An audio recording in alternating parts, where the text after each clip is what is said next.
tao nang walang relasyon sa Diyos. Di ba nakikita mo yung mga tao nag-aaway, nagsusuntukan, naghihiwalay? Yun ang gawa ng Diablo eh. Kung wala kang relasyon sa Diyos, ang mga tao ganon. Naghihiwalay ang pamilya, nagpapatayan. Yung po yung gawa ng kaaway sa sanlibutan na ito. Kaya mga anak, lagi kayong mag-pray. Kasi ang kaaway nasa paligid lang. Kaya lagi ko sinasabi sa inyo, lagi kayong manalangin, lagi kayong magkaroon ng relasyon sa Diyos.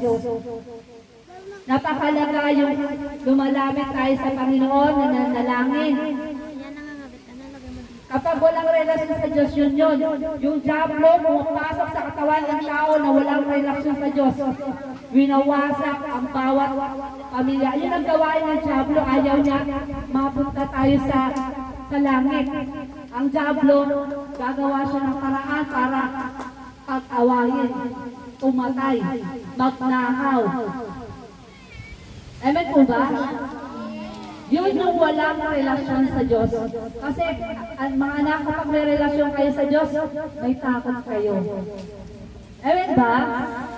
Kaya napakalaga, kaya nga napunta dito si Jesus Christ. Pinapunta ng Ama para tayo magkaroon ng kaligtasan. Kasi nga nahiwalay yung relationship natin sa God.